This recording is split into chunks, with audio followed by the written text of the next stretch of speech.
नमस्कार बंधुरा mister and Mrs cooking तुम्हारे सकलके जानाई आरो एकबार स्वागत। आज के चले एसेছি दुर्दाন্ত स्वादে একটা সহজ রেসিপি নিয়ে।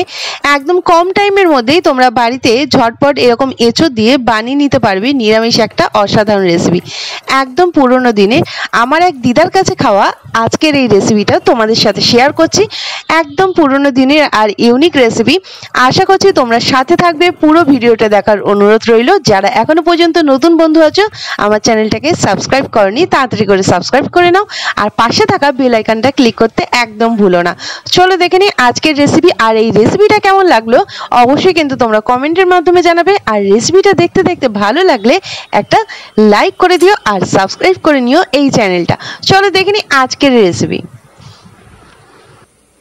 আজকের রেসিপিটা বানানোর জন্য এখানে আমরা এঁচোড় নিয়ে নিয়েছি আর এঁচোড়গুলোকে ভালো করে কেটে আমরা ধুয়ে পরিষ্কার করে নিয়ে নিয়েছি এখানে ছোলার ডাল কিন্তু এখানে 2 কাপ পরিমাণে ছোলার ডাল রয়েছে। ছোলার ডালটাকেও ভালো করে ধুয়ে আমরা ভিজিয়ে রেখে দিয়েছিলাম 2-3 ঘন্টা, তারপরে রেডি করেছি। এরপরে আমরা নিয়ে নিয়েছি এখানে একটা কড়াই বসিয়ে নিয়েছি গ্যাসটাকে জ্বালিয়ে, আর কড়াইয়ের মধ্যে দিয়ে দিচ্ছি নুনটাকে দেওয়ার পরে এর মধ্যে দিয়ে দেবো আমরা হলুদ। নুন আর হলুদটাকে দিয়ে আমরা জলটাকে একটু উষ্ণ গরম করে নেব। গরম হয়ে গেলে তারপরে এখানে আমরা এঁচোড় আর ছোলার ডালটাকে কিন্তু দিয়ে দেবো। হলুদটাকে আমরা দিয়ে দিয়েছি, হলুদটাকে দিয়ে দেওয়ার পরে এর মধ্যে এঁচোড়টাকে আমরা দিয়ে দিচ্ছি। তোমরা চাইলে এঁচোড়টাকে কিন্তু প্রেশার কুকারেও সিটি দিয়ে সেদ্ধ করে নিতে পারো। এঁচোড় বা ছোলার ডাল দুটোকেই কিন্তু তোমরা প্রেশার কুকারেও বানাতে পারো। আমরা কড়ার মধ্যে দিয়ে ছোলার ডালটাকে আর এখানে এঁচোড়টাকে ভালো করে এখানে সেদ্ধ করে নিচ্ছি। আর তার জন্য কিন্তু ছোলার ডালটা আমরা বেশ অনেকক্ষণ ভিজিয়ে রেখে দিয়েছিলাম। ছোলার ডাল আর এঁচোড়টাকে দেওয়ার পরে এরপরে একটু ভালো করে এটা মিশিয়ে দিচ্ছি যাতে খুব ভালোভাবে সমস্ত কিছু আমাদের সেদ্ধ হয়ে যায়। এরপরে এটাকে দিয়ে দিচ্ছি ওপর থেকে কাঁচা লঙ্কাটা দিলে এর একটা ফ্লেভার আসবে, সেটা কিন্তু খুব সুন্দর লাগবে এই রান্নাতে। আর দেওয়ার পরে এটাকে ঢাকা দিয়ে কিছুক্ষণ সেদ্ধ হতে দেবো। দেখতেই পাচ্ছ তোমরা এঁচোড় আর ছোলার ডালগুলো কিন্তু সেদ্ধ হয়ে গেছে। আর তোমরা যদি চাও এটা কিন্তু অবশ্যই প্রেসার কুকারে সেদ্ধ করে নিতে পারো। আর সেদ্ধ হয়ে যাওয়ার পরে আমি এটাকে ভালো করে নামিয়ে নিচ্ছি। সেদ্ধ হয়ে গেছে, সেদ্ধ হয়ে যাওয়ার পরে গ্যাসটাকে আমরা অফ করে দেবো। আর এটাকে আর সেদ্ধ করার দরকার নেই, একদম নরম হয়ে গেছে। এরপরে আমরা একটা পাত্র নিয়ে নেব আর তার পাত্র নেওয়ার পরে এটাকে আমরা কড়াই থেকে নামিয়ে দিচ্ছি। আর এর যে জলটা এটাকেও কিন্তু আমরা ব্যবহার করব। আমরা এখানে একটা পাত্র নিয়ে নিয়েছি, বড় পাত্র, এর মধ্যে আমরা এটাকে তুলে নিচ্ছি। আর সমস্তটা তুলে নেওয়ার পরে তারপরে আমরা পরবর্তী পদ্ধতিতে আমরা যাব। সমস্তটাই এখানে তুলে নিয়েছি। সমস্তটা তুলে নেওয়ার পরে এর মধ্যে আমি দেখিয়ে দিচ্ছি, দেখতেই পাচ্ছ ছোলার ডালটা কত সুন্দর সেদ্ধ হয়ে গেছে আর এঁচোড়টাও সেদ্ধ হয়ে গেছে। এঁচোড়টা খুবই গরম রয়েছে, এটা এঁচোড়গুলো কিন্তু একদম নরম তুলতুলে হয়ে গেছে। এরপরে আমরা একটা মশলা নিয়ে নেব। এখানে নিয়ে নিয়েছি আমরা আদা নিয়ে নিয়েছি গোটা জিরে নিয়ে নিয়েছি এখানে 1.5 চামচ মতো।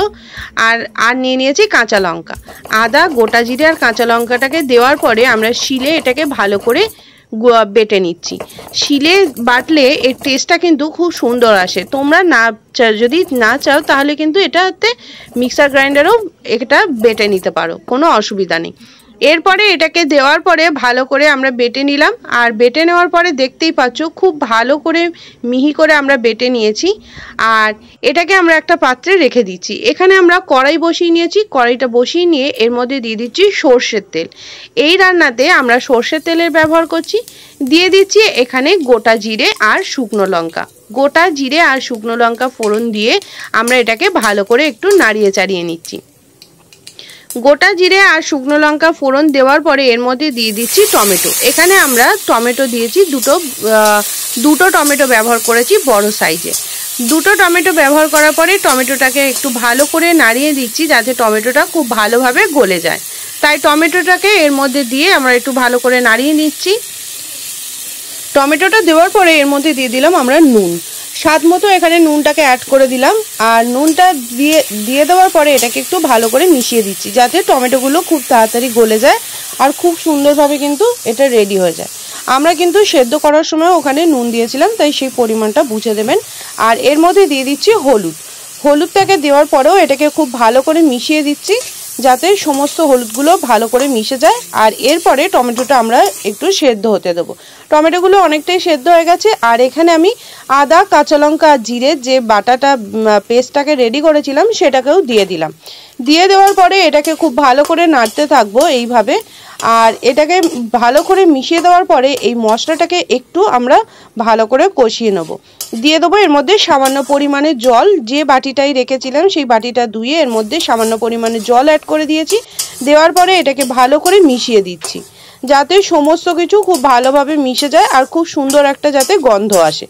ভালো করে মিশে গেছে, দেখতেই পাচ্ছ তোমরা টমেটোগুলো, আর খুব সুন্দরভাবে কিন্তু তেলও ছেড়ে দিয়েছে।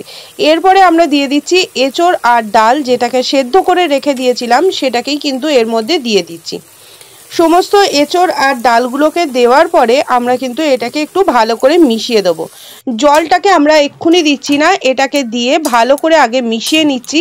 1 থেকে 2 মিনিট এটাকে একটু ভালো করে এই মশলাটার সাথে একটুখানি মিশিয়ে নিতে হবে। এটাকে খুব ভালো করে মিশিয়ে নেওয়ার পরে এর মধ্যে যে জলটা দিয়ে আমরা সেদ্ধ করেছিলাম সেই জলটাই কিন্তু আমরা এর মধ্যে অ্যাড করব। আমরা এই যে জলটা সেদ্ধ করেছিলাম সেটাই আমরা দিয়ে দিলাম। দিয়ে দেওয়ার পরে এটাকে আবারও খুব ভালো করে মিশিয়ে দিচ্ছি।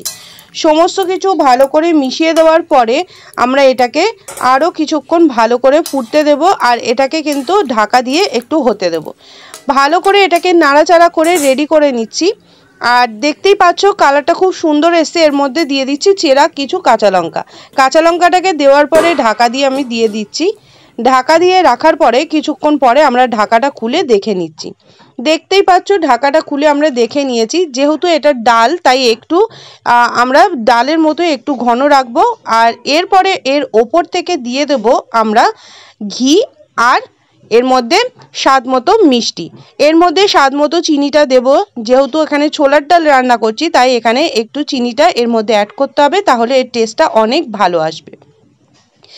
এর মধ্যে চিনিটাকে দেওয়ার পরে এর মধ্যে আমরা দিয়ে দিচ্ছি ঘি।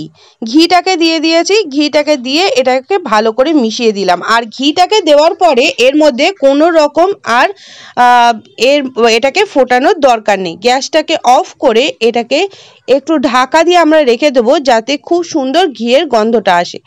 কিছুক্ষণ ঢাকা দিয়ে রেখে দেওয়ার পরে 1-2 মিনিটের মতো ঢাকা দিয়ে রেখে দেওয়ার পরে এটাকে আমরা নামিয়ে নেব। দেখতেই পাচ্ছ তোমরা খুব সুন্দর কালার হয়েছে আর খেতেও কিন্তু দুর্দান্ত। অবশ্যই এইভাবে তোমরা এঁচোড়ের এই রেসিপিটা বানিয়ে দেখো, খেতে কিন্তু দুর্দান্ত লাগে। আর যারা এতক্ষণ ধরে ভিডিও দেখছিলে তাদের কাছে অনুরোধ, ভালো লাগলে রেসিপিটা অবশ্যই একটা লাইক করে দিও। যারা নতুন বন্ধু আছো এখনও পর্যন্ত আমার চ্যানেলটাকে সাবস্ক্রাইব করনি, তাড়াতাড়ি করে সাবস্ক্রাইব করে নিও। পাশে থাকা বেল আইকনটা ক্লিক করতে একদম ভুলো না। আর এটা কিন্তু তোমরা ভাত, রুটি সকলের সাথেই খেতে পারো, দুর্দান্ত লাগে। আর এঁচোড় দিয়ে এইরকম ডাল, এটা অবশ্যই একবার বাড়িতে ট্রাই করে দেখো। এই সময় কিন্তু এঁচোড় পাওয়া যাবে, আর এই সময় অবশ্যই একবার ট্রাই করে দেখো, খেতে লাগে দুর্দান্ত। আবারও দেখা হচ্ছে পরবর্তী কোনো ভিডিওতে।